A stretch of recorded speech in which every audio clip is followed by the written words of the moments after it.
Welcome to Untold Black Legend. The feast begins the way all Imperial feasts do: too much wine, too much food, and too many people, pretending not to be afraid. Silver cups are filled before anyone asks. Slaves move silently, laying out roasted boar glazed in herbs, figs soaked in honey, oysters cracked open moments ago. The smell of wealth hangs thick in the air. You are seated close enough to power to feel its heat. Not beside it, never beside it, but close enough to be seen. 3 cushions away from the emperor. Your wife keeps her hands folded. Your daughter, 16 and unready for rooms like this, fidgets with the clasp of her dress. She knows what this place is. Everyone does. No one explains it out loud. The Senate arrives, generals, noble houses whose names go back centuries, people who command armies, people who sign death warrants with a gesture. Laughter fills the hall, but it never reaches anyone's eyes. Then the emperor rises. Caligula does not raise a cup. He does not offer a blessing. There is no speech. He walks, slowly, past men who have conquered provinces, past officials who control Rome's grain supply, past fathers who have already learned how to survive. He stops behind your daughter. A hand settles on her shoulder. He does not look at her. He looks at you. 5 quiet words, spoken plainly. No threat, no demand, no need for either. The room does not react. Not because they are shocked, but because they understand. In this palace, resistance is not bravery, it is suicide. So you do what Rome has trained you to do. You smile. You incline your head. You say nothing. She leaves with him. When she returns later, her face is drained of color. Her hands tremble as she adjusts her clothing. No one asks where she went. No one meets her eyes. You pour more wine. You laugh at a joke you didn't hear. You learn the most important lesson Rome can teach a man. Power does not require your consent, only your silence.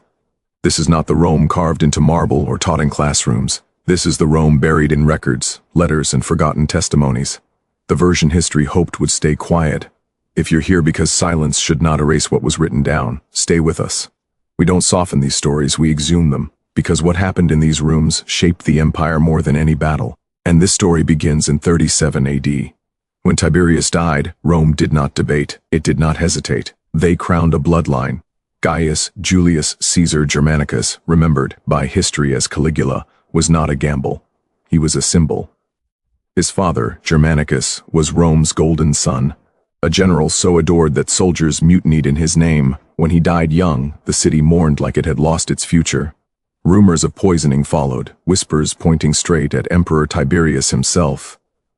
His mother, Agrippina the Elder, was Augustus's granddaughter, fierce, political, unafraid to stand among soldiers while pregnant, daring Rome to deny her place. Their children were raised as icons, living proof that Rome's greatness still ran in its veins: discipline, conquest, divine favor. So when the old emperor finally vanished from the world, the Senate didn't argue. They bowed. What they placed on the throne that year was not a man. It was a warning. And Rome would spend the next 4 years learning what that meant. They offered the purple to gas, nicknamed Caligula, little boots from the miniature legionary sandals he wore as a child among the troops. He was 24 years old. Rome erupted in music celebration. Political prisoners were released, gladiatorial games were funded, the granaries were opened, taxes were reduced. Suetonius records that over 160,000 animals' music were sacrificed in the first 3 months of celebration alone. For 7 months, it felt like the dark years under Tiberius were over. Then Caligula collapsed, October 37 AD. The emperor fell into fever so severe that priests, were dispatched to every temple in the city. Senators pledged their lives to the gods if he survived. One, Atenius Secundus, even vowed to fight as a gladiator if the emperor recovered. Foe of Alexandria records that the entire empire held its breath. Grain shipments stalled, markets closed, messengers rode day and night between Rome and the provinces carrying updates. For days he lingered between consciousness and death, and when he woke, the records fracture here. Suetonius, Cassius, Dio, Philo, Seneca, all of them note the change, but none explain it. Some claim brain fever, others suggested poisoning. Modern historians have speculated epilepsy, encephalitis, hypothyroidism, but diagnosis doesn't matter. What matters is the man who opened his eyes was not the one who closed them. Within weeks, he declared himself a living god and demanded temples in his image. He forced senators to run alongside his chariot for miles in their toggers. He ordered a floating bridge built across the bay. a bay over 2 miles long just so he could ride across it wearing Alexander the Great's breastplate. The construction consumed ships needed for grain, music transport. He revived the treason courts, the same courts that destroyed his family. And he began altering how the palace held music banquets. At first, Rome interpreted these as eccentricities, youthful excess, the arrogance of sudden power. But within months, the pattern clarified. Music, this wasn't instability, this was methodology. Banquets were not optional. Senators received word. The emperor requests your attendance. Bring your wife, bring your daughters if they are of age. Refusal wasn't listed as an option because refusal didn't need to be forbidden. Everyone remembered what happened to families who disrespected Tiberius. So they came. The palace dining hall stretched over 300 feet. Couches lined the walls, arranged music by rank. Slaves moved between them with wine fruit. Delicacies imported from music Egypt and Gaul. Caligula reclined at the head and he watched. Not the food, not the entertainment. He watched the women. Ancient sources' music describe what became routine. He would study a senator's wife across the room openly, while her husband sat 3 couches away. Sometimes he commented loudly, comparing her to others, critiquing her appearance, praising features and language meant to humiliate the man, not flatter the woman. Sometimes he gestured. Music, a servant approached, a quiet word. The woman stood because she had no choice and followed. The room continued eating. Conversation resumed. No one acknowledged what just happened because acknowledging it meant choosing. Object music and vanish. Stay silent and survive. Rome chose survival every single time. Suetonius writes plainly, he lived in habitual incest with all his sisters, and at large banquets he placed each of them in turn below him, while his wife reclined music above. But the sisters weren't the only targets. Seneca, writing decades later, describes how Caligula publicly evaluated the wife of a consul, Leia Paulina, then removed her from the room. When she returned, the consul did not react. Cassius Dio records, he summoned the wives of men to the palace as if to honor them. Then, after examining them as though they were slaves for sale, he took whichever one he pleased. Sometimes he sent for husbands as well, and forced them to witness. The phrase "as if to honor them" is key, because the summons came with music pretense, a gift, a compliment, an imperial favor. Refusal was framed not as self-defense but as insult to the emperor. An insult to the emperor carried one penalty. Dio continues, afterwards he would return to the banquet and openly discuss what had occurred, offering praise or criticism while the husbands were present. This wasn't secrecy, this was exhibition. Music, the palace kept records. Secretaries documented attendance. Names were logged. Who came, who brought whom, who left early and why. Pliny the Elder mentions these music records existed for decades, stored in the Imperial archives until they were finally destroyed under the Flavian dynasty. But while they existed, they served a purpose. They turned every banquet into documentation. Attendance became complicity, and complicity became insurance for the emperor. Because men who had participated, who had watched, who had stayed silent could not later claim ignorance. They were witnesses, and witnesses to imperial crimes became accomplices, which meant they could never testify. Some men were rewarded afterward, given land titles, positions. Others were mocked, fined, exiled for failing to appreciate the honor.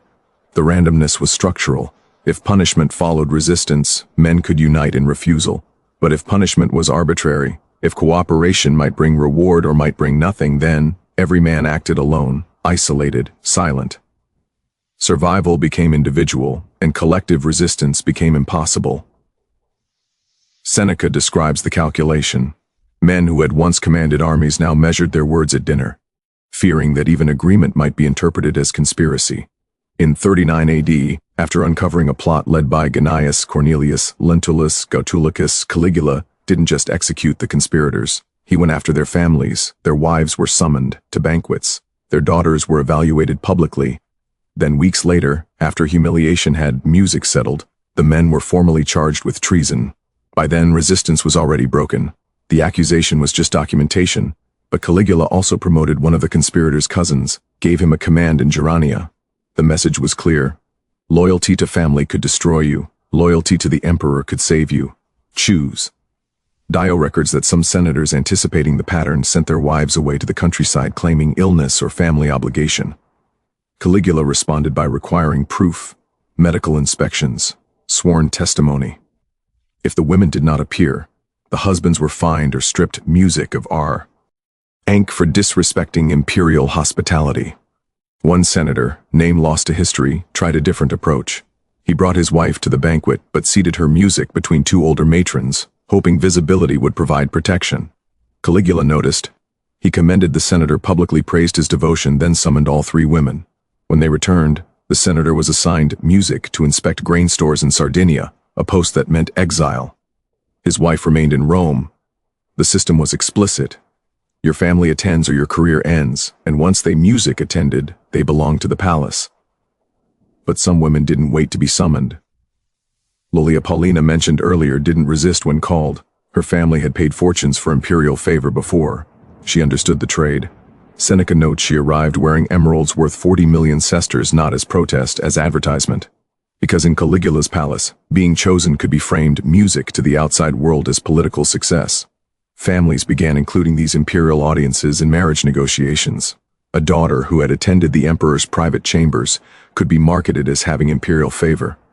The humiliation was rebranded music, and Rome's elite were willing to rebrand it because the alternative was admitting they had no power left at all. But violence alone doesn't explain compliance. Caligula understood that fear exhausts, that people are just, that even terror becomes routine. So he alternated punishment with reward.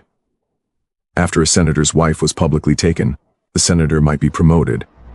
After a daughter was removed from a banquet, the father might receive a lucrative grain contract. Foe of a Alexandria describes watching this in person during his diplomatic visit to Rome. Men of consular rank stood outside the emperor's chambers, waiting, some in dread, some in hope. When their women emerged, they did not weep, they negotiated. The palace became a market. Access to the emperor required offering what he wanted, and what he wanted was submission, music demonstrated. Some families sent gifts in advance: gold, slaves, estates in Campania. Others volunteered their daughters before being asked. The economy of the empire began reflecting this. Senators borrowed heavily to afford gifts that might win favor. Money lenders in the forum charged higher interest to families known to be in imperial disfavor. Entire fortunes were liquidated to pay for a single audience. And when those fortunes ran out, Caligula had a solution. He auctioned the property of men he executed, then invited the families, music of the executed, to bid. If they refused to bid, they were accused of disrespecting the emperor's music generosity. If they bid, they purchased back their own stolen property at inflated prices. The treasury swelled and Rome stayed silent. Not every interaction was forced. Some families anticipated in early 40 AD a senator named Valerius Catillus divorced his wife. No reason given in the records, and remarried within a month. His new bride was 18, descended from an old patrician family, no political connections. 3 weeks after the wedding, Catillus brought her music to a palace banquet. She was seated near the emperor. Within an hour, she was gone. When she returned, music Catillus was granted a lucrative post overseeing the aqueducts. Dio records this without judgment. Just documentation, but the implication is clear. Catillus had selected a bride knowing what the palace required, and she, whether she understood or not, had been married into compliance. This wasn't rare. Marriage contracts from this period begin including clauses music about imperial obligations, legal language that allowed annulment if a wife failed to fulfill duties to the state. Rome had begun writing submission into law. The Taurian music guards stood outside every banquet. They escorted the women to the emperor's chambers. They escorted music them back. They saw everything and they said nothing because their role wasn't protection. It was enforcement. The Taurians weren't loyal to Rome, they were loyal to payment. Caligula doubled their salary immediately after taking power. Music, he gave them bonuses during festivals. He armed them with the best equipment in the empire, and in exchange they upheld one rule: whatever happens inside the palace stays inside the palace. But even financial loyalty has limits. By 40 AD, cracks formed. Cassius Carrier, a decorated Taurian tribune who had served under Germanicus, became a target of the emperor's mockery. Caligula questioned his manhood music publicly, gave him degrading passwords to repeat during guard rotations. Priapus' Venus pleasure forced him to kiss his hand in exaggerated submission during ceremonies. Ancient music sources describe Carrier as older, Battla hardened, respected among the ranks and visibly humiliated. He didn't object, but he stopped smiling. Other Taurians noticed Cornelius Sabinus, another tribune, had watched senators humiliated for months. He'd escorted women who left the emperor's chambers, weeping. He'd stood guard while their husbands' music pretended not to notice, and he'd collected his salary. But the passwords were different because the passwords were directed at them. The Praetorians were being told, "You are no different than the senators. You endure because I allow it." By late 40 AD, multiple plots existed. Senators whispered in private villas, freedmen passed messages, but nothing moved because Caligula had built a system where individual resistance was suicide and collective action required trust. And trust required knowing who else would act. In a palace where informants were rewarded and silence was survival, no one knew. Carrier's conspiracy succeeded not because it was brilliant. It succeeded because it was small. 3 men, maybe 4. No grand speeches, no Senate involvement, just exhaustion. They didn't plan for months. They didn't recruit allies. They waited for a music opportunity. January 24th, 41 AD, the Palatine Games, thousands in attendance. Caligula left the theater through an underground corridor leading back to the palace. The Gerania bodyguard, his personal unit of towering German soldiers, accompanied him. Partway, music then stopped because Caria told them to. He was their superior officer. They obeyed. Chia and Cornelius Sabinus intercepted Caligula in the narrow passage. The sources described chaos. The first blow came from behind. Charia's blade music struck between the shoulder and neck. Caligula fell. Then the others joined. 30 stab wounds, some to the chest, some to the groin, some to the face. They didn't stop until he was unrecognizable. The German bodyguards heard the commotion. They rushed back, but by then, Caligula was dead. In the confusion that followed, someone history doesn't agree who reached Caligula's chambers. His wife, Caesonia, was killed. His infant daughter, Julia Drusilla, was killed, her head smashed against a wall, not as justice, as erasure. Because as long as Caligula's bloodline survived, someone might seek revenge, and no one wanted revenge. They wanted forgetfulness. When news reached the Senate, they didn't mourn. They debated whether to restore the Republic. For hours, arguments filled the chamber. Some senators' music called for elections. Others proposed a council of consuls rotating power. It felt for a moment like possibility. But the Senate had no army. The Taurian Guard did, and the Taurians weren't interested in debate. They found Claudius, Caligula's uncle, hiding behind a curtain in the palace. The man Rome had dismissed music as a fool for years. Stammering, limping, ignored at family dinners. The Taurians declared him emperor, not because they loved him, because he promised to pay them. 15,000 sesterces music per soldier, the largest donative in Roman history. At that point, the Senate voted to confirm Claudius the same day. The Republic was never mentioned again. Charia expected execution. He'd killed an emperor. He'd violated music, his oath as Taurian, but Claudius hesitated. Charia was popular among the troops. Executing him risked mutiny. For weeks, Charia remained in custody, neither charged nor released. Then whispers started. If Charia wasn't punished, what message did that send? That killing emperors was acceptable. Claudius finally ordered the execution. Charia was beheaded. Cornelius Sabinus followed. The other conspirators, those whose names survived, were exiled or quietly removed from the record. Rome moved on. The records don't say what happened to the women. Lodia Paulina survived. She remarried. Years later, Claudius's wife, Agrena, accused her of witchcraft. She was exiled, then forced to commit suicide. Music, other women simply vanished from documentation. Daughters who attended the banquet stopped appearing in family genealogies. Wives mentioned in earlier inscriptions disappear from later ones. Some historians suggest suicide. Music, others suggest quiet exile. Some proposed they were simply written out, removed from memory the way Rome removed Caligula's statues. Because Rome didn't want a reckoning, it wanted forgetfulness. Caligula's name was erased from monuments. His decrees were annulled. Claudius declared him music damnio memoriali, condemned to oblivion, not to honor the victims, to erase the question of complicity. If Caligula was insane, then Rome didn't fail. It was simply cursed with temporary madness, and madness, unlike cowardice, can't be blamed. The women who survived were given gifts, land, music money, compensation for silence, and they took it, because what choice remained? Their testimony would have required Rome to admit what it spent centuries pretending didn't matter. So they accepted the gold, remarried, and disappeared into history. Caligula ruled for 3 years and 10 months. In that time, he didn't invent imperial abuse. Tiberius had committed atrocities on Capri for a decade before him. Suetonius describes music, how Tiberius forced young boys and girls into sexual acts, sometimes throwing them off cliffs afterward. How he kept nobles imprisoned in his villa, torturing them while pretending they were honored guests. Augustus himself had exiled his own daughter Julia for adultery. Though many believed it was political, music, revenge disguised as morality. After Caligula, the pattern continued. Claudius, who Rome thought would restore order, was later accused of murdering his wife, Messalina, after she humiliated him publicly. Nero kicked his pregnant wife, Music Poppaea, to death, then married a boy named Sporus after having him castrated. He forced Sporus to dress as Poppaea and appear in public as his wife. He also hosted banquets, music, where senators' wives were assaulted while their husbands watched, calling it entertainment. Commeotus fought as a gladiator and sold positions in the Senate to the highest bidder. Elagabalus forced Vestal virgins, priestesses sworn to chastity, into marriages, then divorced them weeks later. He paraded through Rome in women's clothing while assaulting senators' wives at state music functions.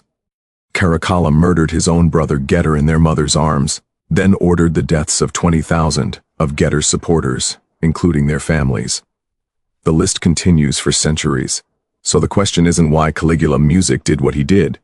The question is why Rome acted like it was temporary. After Caligula's death, music, the Senate debated restoring the Republic for 6 hours. Then they confirmed Claudius and went home because the Senate had lost its power decades earlier, not suddenly, but gradually. Under Augustus, the Senate still appointed governors and music controlled finances. Under Tiberius, the Senate still debated laws. Under Caligula, the Senate attended banquets and clapped what? Untold. The shift wasn't dramatic. It was procedural. Augustus had given the Taurians permanent status and a salary funded by the imperial treasury, not the Senate. Tiberius had moved treason trials from public courts to private imperial hearings. Caligula simply made explicit music what had been implicit. The Senate governed because the emperor allowed it, and that permission could be revoked. When Claudius took power, he didn't restore Senate authority. Music, he thanked them for their confirmation as if their vote had mattered. Then he governed exactly as Caligula had, minus the theatrical cruelty. The structure remained, only the performance changed. Music, and Rome, exhausted, called it reform. Suetonius, writing 70 years after Caligula's death, included the details about the banquets, but he framed them as examples of insanity. History prefers a simple explanation. It is easier to believe that Caligula was uniquely insane, that one broken man corrupted an otherwise functional system. Madness is comforting. Madness suggests an exception. Madness lets everyone else off the hook. But the sources don't actually support that comfort. Cassius Dio, writing more than a century later, records that senators' wives were summoned at banquets, selected openly, dismissed without explanation. But Dio wrote in Greek, far from Rome, for readers who treated imperial scandal as distant history. His work was narrative, not indictment. He described what happened, never why no one stopped it. Seneca lived through Caligula's reign. He saw the court up close. He mentions Lollia Paulina's emeralds, so large they had names of their own, but never explains the price she paid to wear them. His silences are as deliberate as his words. The evidence exists, but always in fragments. A sentence buried in a longer passage about excess, an anecdote wrapped inside a moral lesson, a name mentioned once, then never again. Never a trial, never an investigation, never a question aimed at the men who held legions, wealth, political offices, and still waited for someone else to act, and never ever testimony from the women themselves, because asking those questions would have forced Rome to confront something it spent centuries denying, that the system was not failing, it was functioning exactly as designed. Resistance wasn't discouraged, it was engineered out of existence. We remember certain women because history found them useful. Lollia Paulina, because she later married an emperor, Caesonia, because she died beside Caligula, Julia Livilla, because she was punished, exiled, labeled immoral. But the others, the daughters brought to banquets at 16, the wives summoned while their husbands sat frozen, smiling, the women who attended month after month, year after year, fully aware of what attendance meant. Their names survive only as absences, stone inscriptions that read wife of, with no name following, genealogies that quietly skip a generation, marriage contracts that end without explanation. Some historians have tried to piece these lives together indirectly. a dowry paid, then returned, a sudden transfer of property, a will rewritten to erase a daughter entirely, for reasons the family never recorded. But reconstruction is not testimony, and without testimony, all that remains is structure, the palace, the banquets, the rituals, the men who built a system where silence was the safest response. Caligula's assassination didn't save Rome. It taught Rome a lesson, that spectacle could be tolerated, as long as it eventually ended, that humiliation could be endured, as long as status survived, that women could be erased, as long as bloodlines continued. The palace did not close after Caligula. It remained the center of power. The banquets continued under Claudius, they continued under Nero, they continued under emperors history later called stable. What changed wasn't the system. What changed was the language. Rome stopped calling it madness, it started calling it statecraft, and the women who survived were never asked what they learned, because their answers would have required Rome to admit something unforgivable, that its empire was not built only on law, honor, or military strength, but on carefully taught silence. The records exist. The sources are documented. The names are either written down or missing entirely. Both tell the same story. If history like this matters to you, if you believe silence should not erase documented truth, then stay with us. Subscribe to Untold Black Legend. We don't romanticize empires, we don't soften brutality, and we don't let silence win.